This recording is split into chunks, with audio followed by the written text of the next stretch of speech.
Hello guys, here I am again.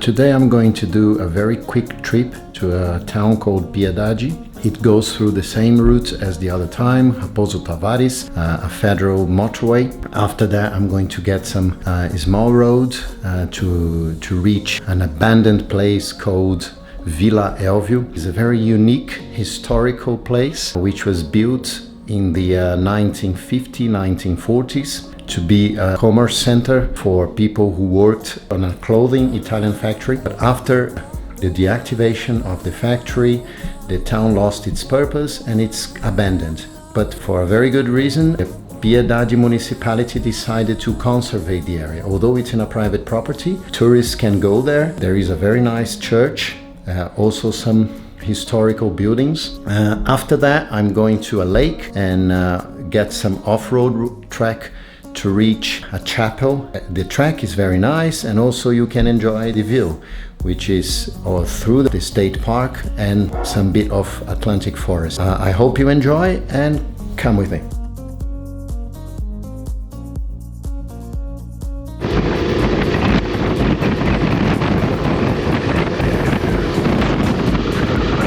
I'm on the way to Vila Elvio on a motorway called Raposo Tavares. Raposo Tavares is a federal motorway which doesn't charge toll, so you can go freely without separating some change on the way. It took me a little while to leave São Paulo because the traffic was very jammed. Overall, it was okay. I'm on the way to a smaller road which gives me access to the property where Vila Elvio is, and after that I'll take the off-road route.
just reached Vila Elvio. Vila Elvio is an old village built in the early 20th century to house Italian migrants who worked in a clothing factory nearby. You can notice that the late 19th century typical Brazilian architecture and the color of the buildings reflect exactly what was used back then. The white and the bluish and sometimes the red. In this case, the paint was maintained in white and blue.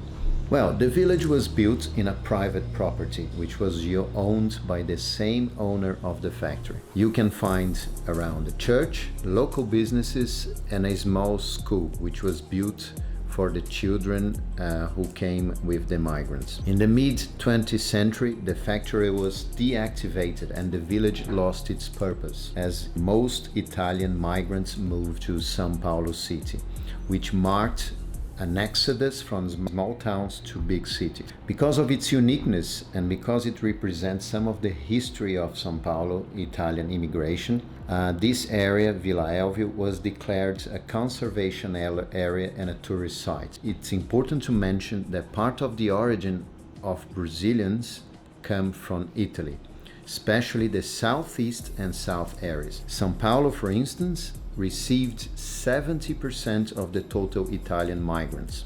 The migrants came to São Paulo in the late 19th century throughout the 20th century up to until 1960.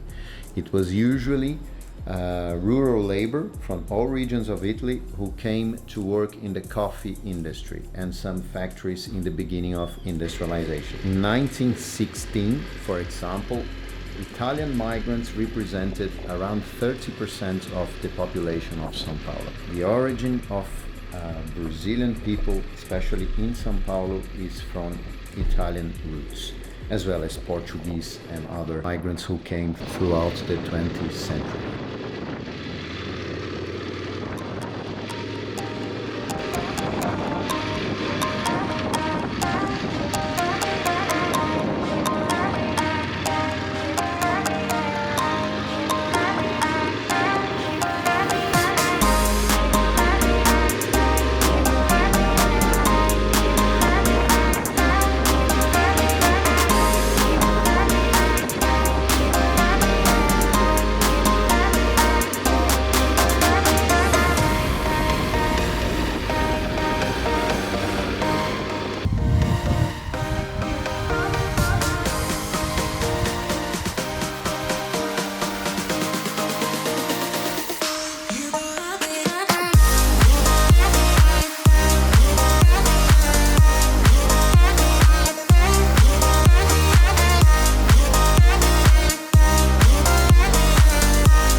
Alright guys, I'm on the way from Vila Elvio to Capela São Sebastião through the farms on an off-road track.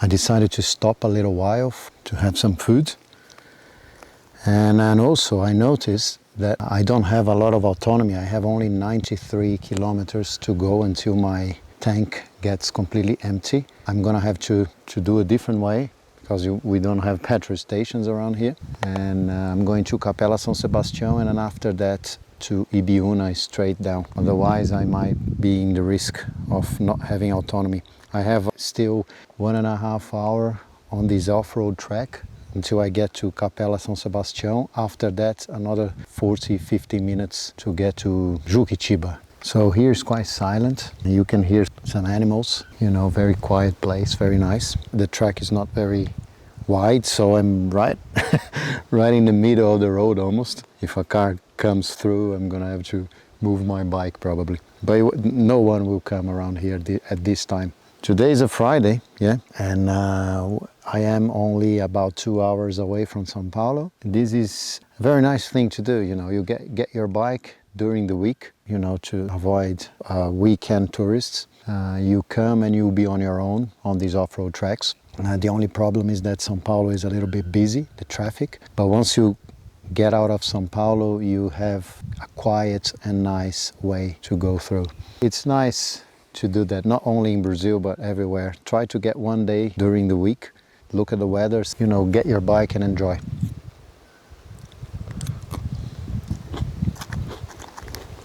Okay, we're leaving now. Had something to eat. Now I can continue the journey.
point I was almost running out of petrol. I realized that I had no more than 10 to 15 kilometers of autonomy and still 20 kilometers to reach the first petrol station on the way. So once I finished the off-road track and reached the tarmac, I decided to ride very slowly, at some points turning off the engine so that I could save a little bit of petrol. At the end, everything went okay, and I managed to reach a petrol station with just about 1 kilometer of autonomy.